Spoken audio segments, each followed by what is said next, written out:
금년 한 해 동안도 크고 작은 여러 가지 일들이 있었지만 하나님의 도우심 가운데 오늘 여기까지 왔습니다. 그래서 하나님께서 여기까지 우리를 도우시고 또 인도하신 것에 대해서 감사를 드립니다. 연말을 맞이하여 이 세상은 각종 회식이나 또 종무식이나 또 친목 모임으로 분주하게 사람들이 시간을 보내고 있습니다.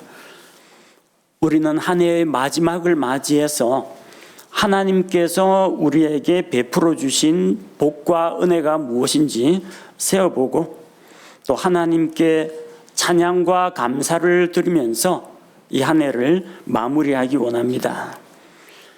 하나님께서는 찬양과 존귀를 받기 원하시며 또한 하나님께서는 사람들로부터 감사를 받기를 원하십니다. 하나님께서는 감사하는 자를 찾고 계시고 감사하는 자에게 더욱더 감사할 일들을 더 많이 베풀어 주십니다.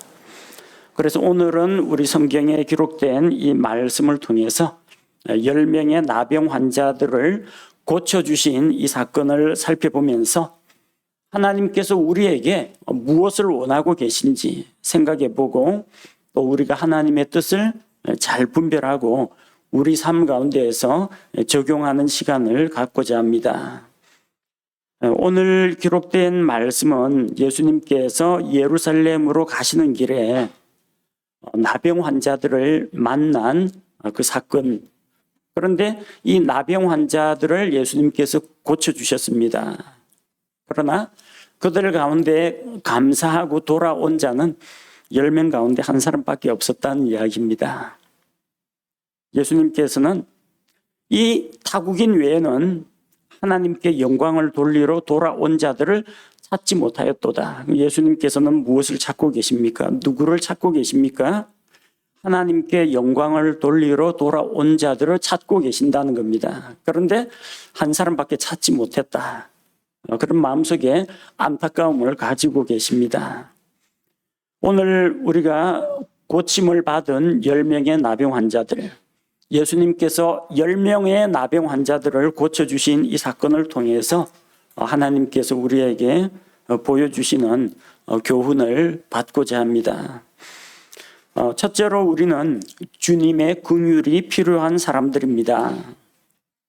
오늘 본문에 나온 말씀처럼 12절에 그분께서 어떤 마을로 들어가심에 나병 환자 10사람이 그분을 만나 멀찍이 떨어져 서서 목소리를 높여 이르되 예수님이여 선생님이여 우리에게 긍휼을 베푸소서. 긍휼을 베풀어 달라고 그들이 간청했습니다. 나병 환자는 참 불쌍한 사람들입니다. 안타까운 사람입니다. 정말로 보고 있으면은 안쓰럽고 동정심이 막 솟아나는 그런 사람들입니다. 그 당시 나병은 사람의 힘으로 치료할 수가 없었습니다. 한마디로 그 당시 기술과 의학으로는 불치병에 속했습니다. 사람이 해결할 수 없는 이런 문제. 왜 이런 사람이 이런 잔혹한 병에 걸렸는가? 사람들은 그 이유를 하나님과의 관계에서 찾았습니다. 나병 환자는 하나님께 저주받은 자다, 천형을 받은 자라고 간주했습니다. 그리고 실제 율법에서도 나병 환자는 부정한 자로 간주가 되었습니다. 그 나병 환자가 그 자신의 어떤 영적인, 도덕적인 상태가 문제가 아니라 당장 육신에서 유출이 발생하죠. 고름이 흘러나옵니다. 더러운 냄새가 납니다. 살이 썩어 문드러져 갑니다. 이런 것을 보면서 부정하다고 간주했습니다. 신체 일부가 툭 부딪혔는데 떨어져 나가도 아픈 것도 모릅니다. 통증을 못 느껴요. 신경과 피부에 동시에 작용하는 이런 질병이기 때문입니다. 그들은 사람들과 어울려 살 수가 없었습니다. 우리나라에서도 한때 나병 환자들 발견하면은 어떻게 이 사회 가운데에서 일반인과 더불어 살기가 어렵기 때문에 이제 섬으로 보내가지고 그 섬에서 집단 수용 생활을 하도록 했습니다. 이 당시 나병 환자들도 사람들과 어울려 살 수 없었고 가족들로부터 마을 공동체로부터 분리되어서 살았습니다. 당연히 부정한 자로서는 하나님의 성전에 들어갈 수가 없었습니다. 하나님은 거룩한 분이기 때문에 누구든지 부정한 자는 가까이 나아갈 수가 없었습니다. 하나님과 분리되었고 사람들과 분리되고 이런 힘들고 외로운 사람들이었습니다. 그들은 마을 안에는 들어가지 못하고 마을 입구 그 주변에 있었습니다. 동네 어귀에 있었습니다. 그 예수님이 오시는 것을 보고 그들은 예수님을 힘껏 소리쳐 불렀습니다. 거지들은 다윗의 자손이여 나에게 긍휼을 베풀어 주소서 소리를 지릅니다. 예수님께서 만나 주셨어요. 예수님께서 가까이 오라니까 달려왔습니다. 나병 환자들은 가까이 가지도 못합니다. 12절에 보니까 나병 환자 10사람이 예수님께 가까이 오지 못하고 멀찍이 떨어져서 있었습니다. 왜냐하면 그들은 다른 사람들에게 가까이 가는 그 자체가 다른 사람을 부정하게 만들기 때문입니다. 나병 환자와 접촉하면 접촉한 그 사람까지도 부정한 자가 되는 겁니다. 참으로 불쌍한 사람들입니다. 나병 환자만 불쌍한 것이 아닙니다. 오늘도 참 주변에 있는 우리 주변 사람들 보면 안타까운 사람들이 많습니다. 병원에 누워있는 중환자들 그런 분들만 불쌍한 게 아닙니다. 나이 들어가지고 기력이 빠지고 힘들고 생활고에 시달리는 그런 분들만 불쌍한 게 아닙니다. 연말이라고 무슨 크리스마스 파티를 하고 송년회를 하면서 술 마시고 고기를 구워 먹고 그러면서 선물을 주고 선물을 받는 그런 사람들조차도 하나님이 없는 사람, 하나님으로부터 분리되어 있는 사람은 불쌍한 사람들입니다. 우리는 그런 사람들 보면 야 부럽다. 나도 저렇게 좀 못내고 부유하게 풍족하게 세상을 즐기며 살았으면 좋겠다. 그런 생각은 하지 마시기 바랍니다. 아무리 가진 것이 많아도 하나님이 그와 함께 하지 않는다면 그 사람은 불쌍한 사람들이에요. 나병 환자가 진짜 불쌍한 게 뭡니까? 이 신체적인 질병 때문입니까? 아니면 먹을 것이 부족했습니까? 사회생활을 못해서 그렇습니까? 아닙니다. 성전에 나아갈 수가 없고 하나님께 찬양과 경배를 드리러 나아갈 수가 없고 하나님과 교제할 수가 없기 때문입니다. 그게 가장 치명적인 겁니다. 오늘날 하나님 없이 살아가는 사람들, 하나님을 모르고 살아가는 사람들, 하나님의 긍휼이 필요한 사람들입니다. 이미 구원받은 우리도 마찬가지입니다. 하나님의 긍휼이 여기심이 없이는 우리는 한순간도 살아갈 수가 없습니다. 그래서 하나님의 긍휼은 날마다 매일 아침마다 우리에게 새롭게 임하십니다. 주의 긍휼하심이 무궁하시고 그분이 신실하시기 때문에 우리가 소멸되지 않고 있는 것입니다. 우리가 건강하거나 부유하거나 가난하거나 몸이 아프거나 모든 사람에게는 하나님의 긍휼이 필요합니다. 그래서 우리는 하나님 앞에 나아갈 때, 오 하나님, 나를 불쌍히 여겨 주옵소서. 내게 긍휼을 베풀어 주옵소서. 그렇게 주님 앞에 부르짖어야 합니다. 둘째로 주님께서는 우리에게 믿음을 원하십니다. 14절 말씀해 보니까 그분께서 그들을 보시고 그들에게 이르시되 가서 제사장들에게 너희 몸을 보이라 하시니 그들이 가다가 정결하게 되니라. 예수님께서는 그 자리에서 내가 원하노니 너희는 정결하게 될지어다 이렇게 선포하지 않으셨습니다. 가서 제사장들에게 너희 몸을 보이라 그렇게 말씀하셨습니다. 제사장들에게 가서 몸을 보이는 것은 나병이 낫고 난 다음에 하는 일입니다. 나병이 나은 다음에 제사장으로 최종적인 확인을 받고 하나님 앞에 예물을 드리기 위해서 나아가는 겁니다. 근데 지금 나병 환자예요. 아직 안 나았습니다. 아직 낫지도 않았는데 제사장들에게 가서 너의 몸을 보이라고 합니다. 만약에 이들이 믿음이 없다면 예수님 일단 병부터 고쳐주시고 그런 말씀하시죠. 낫지도 않은 몸으로 제사장한테 가면 뭐합니까? 일단 뭐 나병아 떠날지어다 뭐 이런 말씀이라도 해주시고 우리가 나은 걸 확인해야 제사장에게 가든지 말든지 하죠. 그렇게 충분히 이야기할 수가 있습니다. 나병 환자들은 그 자리에서 한참 기다려 낫나 안 낫나 보자 해가지고 나았네? 그럼 가자. 그러지 않았습니다. 그들은 일단 갔습니다. 예수님께서 가라고 하셨기 때문입니다. 제사장에게 가서 너희 몸을 보이라고 했습니다. 그들은 예수님의 말씀을 믿고 제사장들에게 가다가 가는 도중에 병이 나은 겁니다. 오늘 성경 말씀이 그렇게 기록되어 있습니다. 그들이 가다가 정결하게 되니라 이렇게 기록되어 있습니다. 그들이 나아서 나병에서 정결하게 된 다음에 발걸음을 떼니라 그렇게 기록되어 있지 않습니다. 그들은 예수님의 말씀을 믿었습니다. 눈으로 보기에는 아무런 변화가 없습니다. 아직 나병이 그대로고 피부에 이 상처와 고름과 질병의 흔적은 역력합니다. 여전히 냄새가 납니다. 그런데 예수님이 가라고 하니까 제사장에게 갔는데 안 나오면 어떡하려고. 제사장이 돌아가 부정한 자들아 이렇게 해버리면 대책이 없지 않습니까? 그러나 그들은 말씀을 믿고 먼저 발걸음을 옮겼다라는 겁니다. 우리에게도 이러한 믿음이 필요합니다. 예수님께서는 믿음이 없이는 사람들이 믿지 않으면 많은 일들을 하시지 않으셨습니다. 믿는 자를 통해서 하나님께서 일하시고 그들의 믿음을 보시고 고쳐주시고 믿음을 보시고 그들의 문제를 해결해 주셨습니다. 그들에게는 믿음이 있었습니다.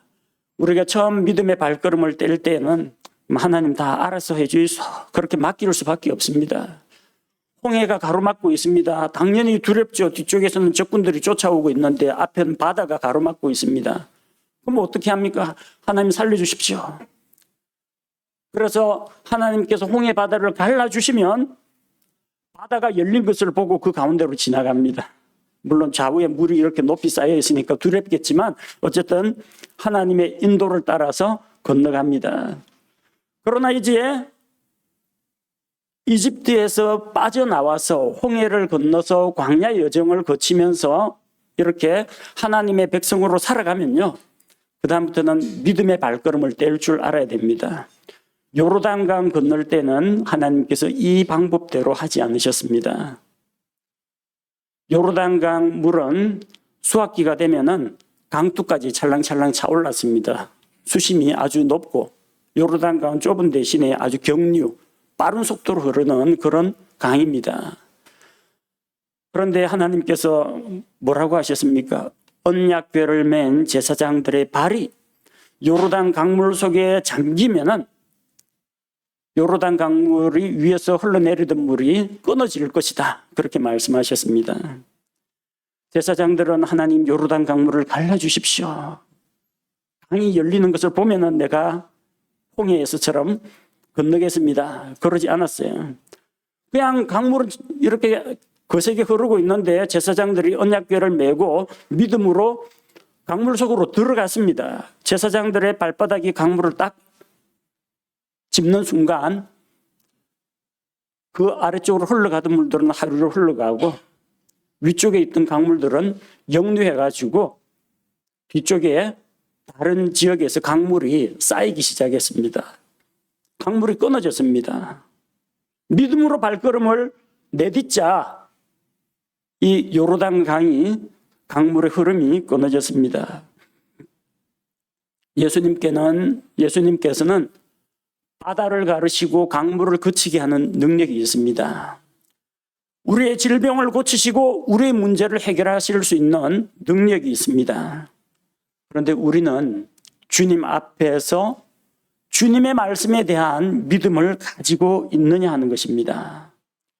주님의 말씀을 듣고 우리 생각을 보태가지고 하나님 이건 아니지 않습니까? 예수님 이게 사실 말이나 됩니까? 이 과학적으로 입증도 안 된 것 아닙니까? 일단 나한테 결과를 좀 보여주십시오. 십자가에서 그 찔렸다는 손, 발, 옆에 창으로 찔린 허리 그거 좀 일단 보여주시고 검증을 한 다음에 내가 그때 가서 믿겠습니다. 많은 사람들이 이렇게 생각합니다. 나병 환자들을 보십시오. 몸에 나병이 있는 채로 제사장 만나러 갔습니다. 그런데 가다 보니까 나병이 나았습니다. 예수님 말씀대로 제사장들을 만날 수 있게 된 것입니다. 주님께서 우리에게 원하시는 것은 이성과 분별력을 통해서 일어날 거 다 계산해보고 요거저거 따져보고 누울 자리 확인해보고 안전판 뒷배 다 확인하고 그런 다음에 행하라 하지 않으셨습니다. 그거는 믿음이 아닙니다. 아마 다른 걸 믿고 있겠죠. 주변 환경을 믿고 있거나 자기 뒤를 봐주는 뒷배를 믿고 있거나 누가 자기 도와주기로 한 걸 못 믿고 있거나 그러겠죠. 하나님을 믿는 믿음은 단순합니다. 성경에 기록된 약속의 말씀을 내가 나의 것으로 받아들이고 하나님께서 능력으로 그 약속을 이행하신다라는 것을 믿는 단순한 믿음입니다. 예수님의 말씀을 믿고 순종할 때 그분의 능력이 우리 삶에 나타납니다. 이 10명의 나병 환자들은 예수님의 말씀에 전혀 토달지 않고 묻지도 따지지도 않고 그대로 제사장들에게 가서 너의 몸을 보이라니까 자, 제사장들을 만나러 가자고 갔습니다. 이런 믿음을 주님께서는 원하시고 또한 기뻐하신다는 겁니다. 셋째로 우리가 생각해야 할 것은 주님께 영광과 감사를 드리는 자들은 적다라는 겁니다. 믿음하고는 별개의 문제입니다. 믿음이 좋으면 감사도 넘친다. 그래 되면 참 좋습니다. 믿음도 좋고 감사하는 것도 감사하는 생활도 하고. 근데 그게 반드시 일치하지는 않는다는 겁니다. 아주 믿음이 좋고 신실하긴 한데 감사하지 못하는 사람도 있을 수가 있습니다. 15절과 16절 말씀해 보니까 그들 중에 한 사람이 자기가 낳은 것을 보고 돌아와 큰 소리로 하나님께 영광을 돌리며 그분의 발 앞에 얼굴을 대고 엎드려 그분께 감사를 드렸는데 그는 사마리아 사람이더라. 그들 중에 한 사람입니다. 그들은 몇 명이에요? 10사람입니다. 10명의 나병 환자입니다. 그들 중에 한 사람, 10분의 1, 10%. 병 고침은 10명이 다 받았습니다. 그런데 그 중에 한 사람이 주님께 돌아왔습니다. 그것도 유대인도 아니에요. 사마리아 사람입니다. 예수님이 지금 가고 있는 데가 사마리아와 갈릴리 그 사이로 지나가고 있기 때문에 그 사람은 나병 환자이면서 사마리아 사람입니다. 사마리아 사람은 당시 유대인들이 사람으로 취급을 안 했습니다. 그냥 이방인, 심지어는 개라고 여겼습니다. 하나님의 백성이 아니었습니다. 18절에 또 보니까 이 타국인 외에는 이스라엘 사람 아니라는 거예요. 왜냐하면 이방 민족과 섞여가지고 혼혈이 된 사람들이 사마리아에 살았기 때문에. 그런데 어찌됐든 간에 10명 중에 한 명, 그 사마리아 사람이 돌아와서 하나님께 영광을 돌리고 또 감사를 드렸습니다. 예수님은 10명 다 고쳐줬습니다. 뭐 누구를 많이 고쳐주고 누구를 적게 고쳐주고 누구는 완벽하게 고치고 누구는 조금 증상이 남아있고 그런 게 아니라 다 완벽하게 다 고쳤어요. 고침을 받은 10명 가운데 주께 영광을 돌리고 감사드리는 자는 한 사람뿐이었습니다. 나머지 9사람은 뭐 했을까요? 한 사람은 이렇게 주님께 돌아오는데 9사람은 아마 신나게 자기 길을 갔을 겁니다. 예수님께 긍휼을 베풀어 달라고 기도했는데 긍휼을 입었잖아요. 기도 응답이 이루어졌잖아요. 그게 신나지 않습니까? 이제 간증도 하러 다녀야 되고 제사장도 만나야 되고 가족도 만나야 되고 바쁩니다. 근데 하나님은 생각하지 않았고 자기들을 고쳐주신 주님의 은혜는 기억하지 않았다는 겁니다.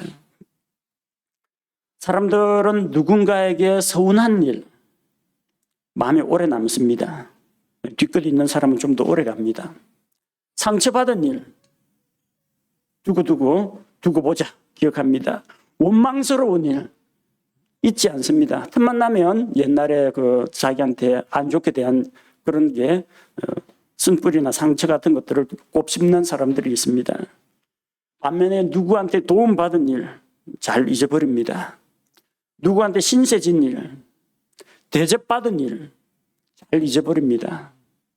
자기가 남한테 돈 빌려준 거는 언제 돌려받지 하고 기억하는데, 누가 자기한테 돈 빌려주고 자기가 신세지고 은혜 입은 거, 이런 거는 사람들이 쉽게 잊어버린다는 겁니다. 나병 환자들은 조금 전까지만 하더라도 예수님께 긍휼을 베풀어 달라고 절실하게 간구했습니다. 병이 나았습니다. 병이 낫게 되자 예수님의 은혜에 대해서 잊어버렸습니다. 감사하는 마음을 잊어버렸습니다. 우리도 하나님 앞에서 이런 배은망덕한 모습을 보일 수가 있습니다. 이게 성경에 있는 게 남 이야기가 아니라 이 성경이라는 거울에 비춰보면은 우리 자신의 모습들이 그대로 드러납니다. 하나님께서 긍휼과 은혜를 베풀어 주셨을 때, 우리의 기도에 응답해 주셨을 때, 도움의 손길을 베풀어 주셨을 때, 복을 주셨을 때 그 자리에서 즉시 감사를 드려야지, 안 그러면 잊어버리게 됩니다. 아마 그 9명이 전부 다 예수님에 대해서 예수님은 당연히 하나님 아들로 사실 일을 했겠지 하고 예수님에 대해서 무시하거나 그러진 않았을 겁니다. 근데 자기들한테 더 급한 일이 있어요. 빨리 제사장들을 만나가지고 정결하게 되었다는 진단을 받는 게 더 급했다는 겁니다. 예수님은 다음에 만나가지고 밥이나 한번 사드리면 되겠다 생각해가지고 다음에, 아마 미룬 사람들이 대부분일 겁니다. 병 고침 받았으면 감사한 일인데 왜 당장 안 오느냐? 당장 돌아오지 않는 것은 다른 급한 일이 더 있다는 겁니다. 그러다가 나중에 잊어버립니다. 감사한 일 있으면요, 미루지 마시고 그 자리에서 아유 형제님 고맙습니다. 아유 자매님 감사합니다.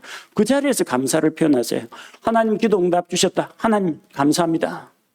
나중에 하나님이 또 뒷말하기 없기, 주신 거 도로 가져가기 없기, 미리부터 다 감사해가지고 확정을 지어버려야 돼요. 하나님 앞에 감사한 일 있으면 그 자리에서 기록을 해두고 그 자리에서 감사를 하고 그 자리에서 찬양을 하고 해야지, 이거는 오늘 저녁에 자기 전에 기도해야 되겠다 생각하다가 그냥 잊어버리고 자버리고 며칠 지나면은 기억도 잘 안 납니다. 그리고 옛날에 내가 그렇게 간절했었나? 그렇게 간절하던 마음도 잘 생각이 안 납니다. 사람 마음이 원래 그래요. 넷째로, 사람들은 자기 소원이 이루어지면 간절한 마음도 사라집니다. 우리 말에도 있잖아요. 뒷간에 들어갈 때 마음 다르고 나올 때 마음 다르다, 그런 말이 있습니다. 요즘은요, 웬만한 빌딩 같은데 화장실이 있으면 칸이 여러 칸이 있습니다. 지하철만 가도 칸 여러 칸 있습니다. 옛날에는 화장실이 집안에 하나밖에 없습니다. 화장실이 2칸, 3칸 있는 그런 집이 거의 없어요. 그래서 안에 누가 들어가 있으면 밖에 있는 사람은 그야말로 온몸을 뒤틀면서 제자리에서 막 뛰면서 배를 움켜쥐면서 제발 좀 빨리 나왔으면 하면서 안에 있는 사람 끄집어낼 수도 없고 그냥 얼굴이 사색이 되어 있습니다. 안에 있는 사람은 느긋합니다. 기분 좋게 배설을 하면서 안에서 사색을 하고 있습니다. 그래가지고 자기가 제발 이 사람이 나오면, 자기 뒤에도 줄을 서 있는데 이 사람이 나오면 나는 저렇게 오래 안 있어야지 하고, 그 사람 나오면 다행이다 하면서 마음의 짐과 함께 모든 것을 풀어놓습니다. 그 다음에 느긋합니다. 그 다음부터 자기 뒤에 아까 줄 있는 거 그거 봤으면서도 이제 입장이 바뀌었다는 거예요. 입장이 바뀌었어요. 그래서 안에 일단 들어가기만 하면, 자기 위급한 상황만 해결하면은 이제는 옛날에 간절했던 것도 다 잊어버리고 자기보다 더 다급한 사람 사정도 다 잊어버리고 고맙고 감사한 일이 감사하지 않습니다. 자기 볼 일 다 보고 나올 때까지 마음의 여유가 있고 마음이 태평스럽습니다. 영어 속담에도 같은 말이 있습니다. Danger past, God forgotten. 위험이 지나가면 하나님을 잊어버린다. 이걸 보니까 이게 간절한 마음을 가지고 있다가도 일이 이루어지고 나면은 그 간절함을 잊어버리는 것은 동양이나 서양이나 별 차이가 없는 것 같습니다. 여러분 지금까지 살아오면서 어릴 때는 급하면은 엄마로 해결 안 되면 아빠 찾았죠. 그러다 정 해결 안 되면 뭐 찾습니까? 있는 거 다 찾죠. 하나님, 부처님 뭐 다 찾고 신앙을 가진다면 아마 하나님 아버지를 제일 많이 찾았을 겁니다. 하나님 아버지, 이번 한 번만 도와주시면은 그런 기도 많이 하셨죠? 저는 많이 했는데 이번 한 번만 도와주시면 평생 주님을 위해 헌신하겠습니다. 잊어버립니다. 내 병만 고쳐주면 전 재산을 기부하겠습니다. 병 낫고 나면 약속 안 지킵니다. 나하고 결혼하면 손에 물 한 방울 안 묻히게 하겠다. 그리고 고무장갑 사줍니다. 물 묻히지 말고 주방 일 열심히 하라고. 이스라엘 백성 보십시오. 고기야 해가지고 메추라기를 비처럼 내려줬는데 그렇게 원하던 고기를 먹게 되었지만 하나님께 감사하지 않았습니다. 사사시대에 이스라엘 백성은 이방 민족의 압제에 시달렸습니다. 하나님께 부르짖습니다. 하나님께서 자기 백성을 긍휼히 여기시고 재판관 사사를 보내가지고 이방 민족의 손에서 구해주십니다. 평화의 시기가 옵니다.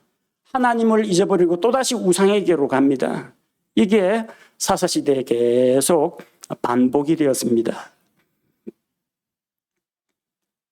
광야의 이스라엘 민족이나 사사시대의 이스라엘 백성이나 오늘을 살아가는 우리나 솔직히 이야기하면 별 큰 차이 없어요. 사람의 마음은 참 간사해가지고 간사해서 하나님 앞에 소원을 가지고 기도할 때는 간절한데 기도 응답이 오고 문제가 해결되고 나면은 긴장이 풀리고 간절함도 없고 감사한 생각도 그냥 잊어버리게 된다는 겁니다. 그러나 다섯째로 주님께서는 감사한 자를 찾고 계신다는 겁니다. 한 사람이 죽게 돌아와서 하나님께 영광을 돌리고 예수님 앞에 엎드려 절하면서 경배드리면서 감사를 표했습니다. 주님께서는 그 사람이 돌아와서 감사하는 것을 기쁘게 받으면서도 그 한 사람보다는 9사람은 어디 갔느냐 하고 찾고 계십니다. 예수님께서는 하나님의 긍휼을 입은 나머지 9사람의 행방을 찾고 계십니다. 구원의 문제에 있어서는 우리 주님께서 우리 안에 잘 있는 99마리의 양보다도 한 마리는 어디 갔느냐 하고 잃어버린 한 마리를 찾고 계십니다. 구원의 문제에서는.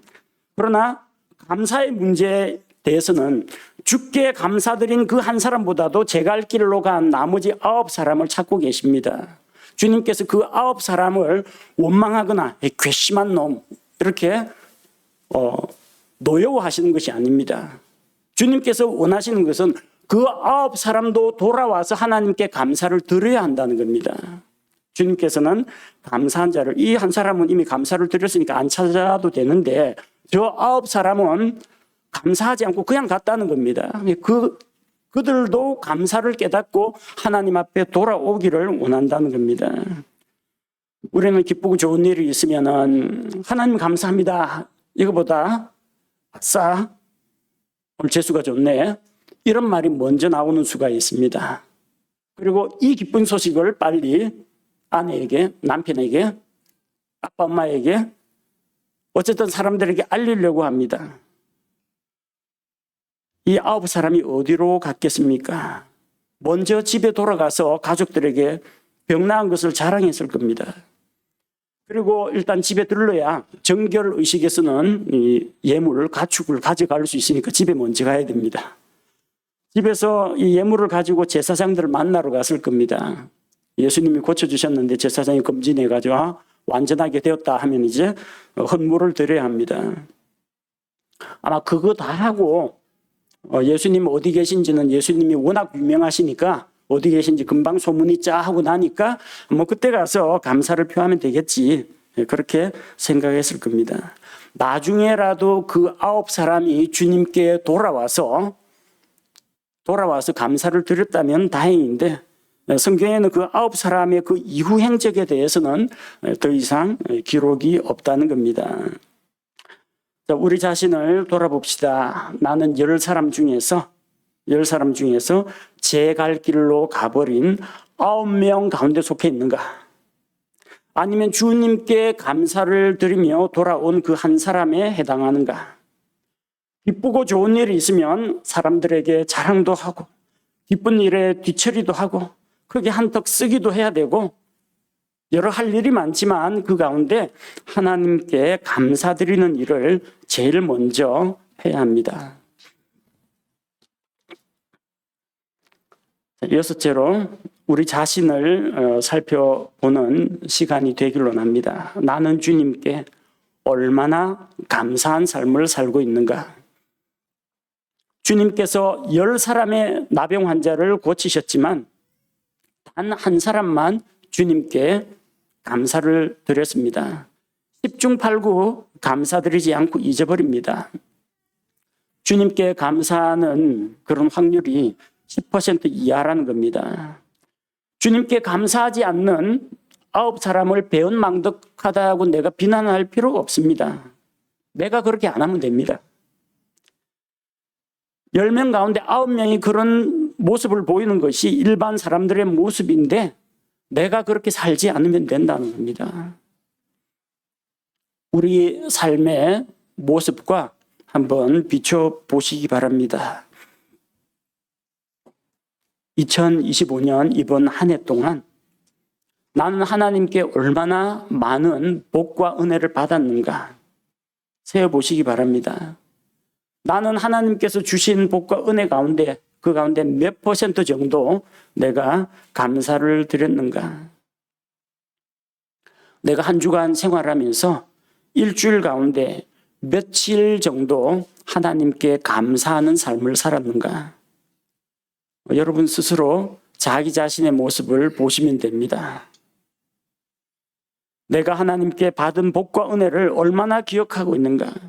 주님께 얼마나 감사를 드리고 있는지 생각하고 내가 만약 잊어버리고 감사를 하지 않은 것이 있다면 다시금 주님 앞으로 나아와서 감사를 드리시기 바랍니다.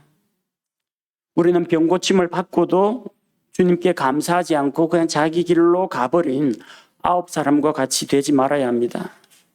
다른 사람 대세가 그냥 가는 거네. 이 한 사람도 거기 묻어갈 수도 있었습니다. 근데 9사람이 저렇게 하건 말건 나 한 사람 정신 똑바로 차리면 됩니다. 사람들 눈치 볼 것 없이 주님께 돌아와서 감사하는 한 사람이 되어야 합니다. 이번 한 해 동안을 돌아보면서 감사한 일들을 세어보시기 바랍니다. 받은 복을 세어보아라. 크신 복을 내가 알리라. 찬송가 가사처럼 하나님께서 주신 복들을 세어보고 하나님 앞에서 감사와 찬양을 드리며 한 해를 마무리하기 바랍니다.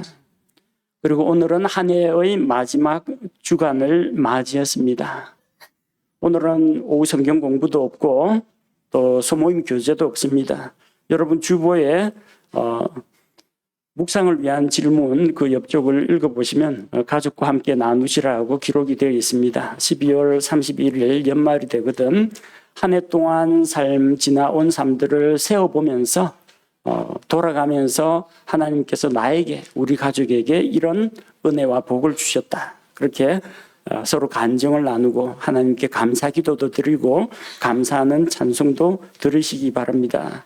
오늘 오후 시간에는 성경 공부와 소모임 교제를 대신해서 하나님 앞에 감사와 찬양으로 영광을 돌리는 시간을 갖고자 합니다. 주님께서 영광을 받으시고 우리의 감사와 또 우리의 경배를 받아주시기를 원합니다. 함께 기도하겠습니다.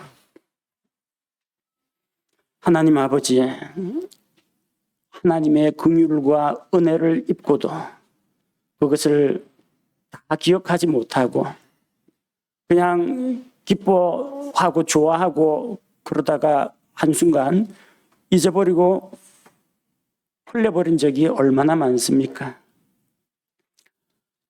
병고침을 받고도 제 갈 길로 가버린 그런 9사람과 같이 되지 말게 하시고, 사람들이 어떻게 하건 말건 일단 먼저 주님 앞에 그 자리에서 즉시로 감사하고 찬양하고 경배하는 이 한 사람이 되기를 원합니다.